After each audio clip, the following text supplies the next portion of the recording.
আসসালামু আলাইকুম প্রিয় বন্ধুরা, আজকের এই ভিডিওটি এতটা গুরুত্বপূর্ণ কারণ আজকের এই ভিডিওতে আমরা আপনাদেরকে এমন একটি গোপন আমল শেয়ার করতে যাচ্ছি। যারা কষ্টে আছেন, অভাবে আছেন, কোটি কোটি টাকা ঋণ করে ফেলেছেন, ইনশাল্লাহ আপনারা যদি এই ছোট্ট আমলটি একটু করতে পারেন, ইনশাল্লাহ আপনার জীবনের সমস্ত পেরেশানি খতম। আপনার ঘরে কোথা থেকে টাকা আসবে আপনি নিজেও বলতে পারবেন না। আল্লাহু আকবার। আমার বন্ধুরা, আজকের এই আমলটি বিশেষভাবে তাদের জন্য যারা অনেক অভাবে আছেন, কষ্টে আছেন, যাদের কামাই রুজির মধ্যে একটু বরকত নেই, আপনারা অনেক টাকা ইনকাম করেন কিন্তু তবু আপনাদের বরকত আসে না। আমার বন্ধুরা, আজকের এই ভিডিওর মাধ্যমে ইনশাআল্লাহ আল্লাহ রাব্বুল আলামিনের খাস বরকত আপনি পাবেন ইনশাআল্লাহ। কারণ আজকের এই আমলটি যদি আপনারা করতে পারেন, এই আমলে আপনাদের গড়ে গাইবীভাবে রিজিক চতুর্দিক থেকে আসতেই থাকবে। বস্তার বস্তা গাইবী টাকা আসবে। আপনি নিজেও ভাবতে পারবেন আল্লাহ কোথা থেকে আপনাকে রিজিক দিতেছেন। সুবহানাল্লাহ। আমার বন্ধুরা, এই আমলটি একদম হাতে কলমে আমি আপনাদেরকে শিখিয়ে দিব। আরবি পড়তে পারলেও আপনি আমল করতে পারবেন, আরবি পড়তে না পারলেও আপনারা এই আমলটি করতে পারবেন। খুবই সহজ এবং ইজি একটি আমল।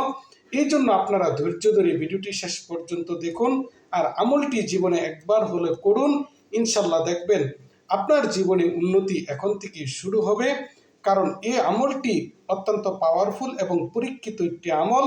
আলহামদুলিল্লাহ, এই আমলটি করে আমি নিজেও উপকৃত হয়েছি। যতবার করেছি সব ধরনের বিপদ থেকে রক্ষা পেয়েছি এবং আলহামদুলিল্লাহ আল্লাহ রাব্বুল আলামিনের গায়বী রহমত পেয়েছি। আমার বন্ধুরা, আপনারাও যখন কোনো বিপদে পড়বেন, ঋণে জর্জরিত হয়ে যাবেন, অভাবে পড়বেন, অবশ্যই আমলটি করে দেখুন। ইনশাল্লাহ আল্লাহ রাব্বুল আলামিন হয়তো একটি আমলের বদলতে আপনার রিজিক, তাকদীর, আপনার কপাল, আপনার ভাগ্য বদলে দিতে পারেন। আল্লাহু আকবার কাবীরা।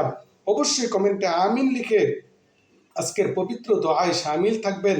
আল্লাহ সকলের আশা পূরণ করুন। আমার বন্ধুরা, যারা এখনো চ্যানেলটি সাবস্ক্রাইব করেনি, চ্যানেলটি সাবস্ক্রাইব করে দিন আর ভিডিওটা শেয়ার করে দিবেন। আপনার একটি শেয়ারের মাধ্যমে অসংখ্য মানুষ উপকৃত হবে আর আপনিও সওয়াব পেয়ে যাবেন। তাহলে চলুন আমলটা আমরা বুঝে নিই। এই আমলটা কখন করবেন, কিভাবে করবেন বিস্তারিত বলতেছি, একটু মনোযোগ দিয়ে শুনবেন। আমার বন্ধুরা, এই আমলটা করবেন যারা খুব অভাবে আছেন, কষ্টে আছেন, বিপদে আছেন, যাদের একটি টাকাও ইনকাম করার মতো কোনো পথ নেই, অথবা আপনারা ঘরের মধ্যে কোনো ধরনের বরকত পান না, আপনারা এই আমলটি করবেন।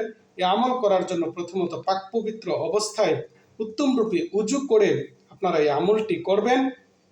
আমার বন্ধুরা, এই আমল করার জন্য প্রথমে আপনারা দুরূদ শরীফ পাঠ করবেন 100 বার। আল্লাহুম্মা সাল্লি আলা মুহাম্মাদ ওয়া আলা আলি মুহাম্মাদ, এটা ছোট একটা দুরূদ। এই দুরূদটা পড়তে পারেন 100 বার। তারপরে ইয়া কাদিরু, এটা হলো আল্লাহ তাআলার 99টি নামের মধ্যে একটি পাওয়ারফুল এবং শক্তিশালী গোপন নাম। এই নামের উসিলায় যে কোনো ব্যক্তি যে কোনো হালতে আল্লাহ রাব্বুল আলামিনের সাহায্য পেতে পারে। অত্যন্ত শক্তিশালী আল্লাহ রাব্বুল আলামিনের একটি গুণবাচক নাম ইয়া কাদিরু, এটা 100 বার।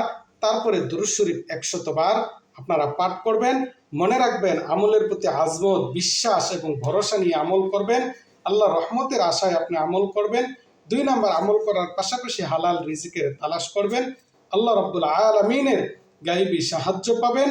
আবার আল্লাহ রাব্বুল আলামিনের খাজানা থেকে নেওয়ার জন্য আপনাকে চেষ্টা মুজাহাদা চালিয়ে যেতে হবে। এখন প্রশ্ন হলো, এই আমলটা আপনারা কতদিন করবেন? আমার বন্ধুরা, এই আমলটা আপনারা কমপক্ষে 1 সপ্তাহ করবেন। আর 1 সপ্তাহের ভিতরে আপনারা অবশ্যই হালাল রিজিক খাবেন। আর বন্ধুরা, 1 সপ্তাহ পরে আপনারা যদি কোনো ফলাফল না পান, অবশ্যই ইস্তেগফারের আমলকে বাড়িয়ে দিবেন। আস্তাগফিরুল্লাহ, সমস্ত গুনাহ থেকে তাওবা করবেন। কারণ মানুষের গুনাহের কারণে তাদের রিজিক আটকে থাকে। এজন্য আপনারা প্রতিদিন তাওবা করবেন। নবীজি সাল্লাল্লাহু আলাইহি সাল্লামের কোনো গুনাহ ছিল না, তবে নবীজি সাল্লাল্লাহু আলাইহি সাল্লাম দিনে 70 বারের বেশি ইস্তেগফার করতেন। সুবহানাল্লাহ।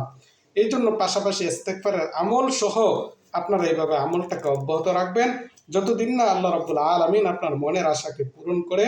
আমার বন্ধুরা, অবশ্যই চ্যানেলটি সাবস্ক্রাইব করবেন, ভিডিওটা শেয়ার করে দিবেন। আমরা হাতে কলমে আপনাদেরকে সহজ সহজ ওজিফা এবং আমলগুলো শিখিয়ে থাকি। অবশ্যই চ্যানেল সাবস্ক্রাইব করে পাশে থাকবেন।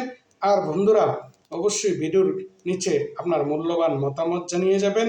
আল্লাহ সকলের মনের ন্যাক আশা পূরণ করুন, আমিন। আসসালামু আলাইকুম ওয়া রাহমাতুল্লাহ।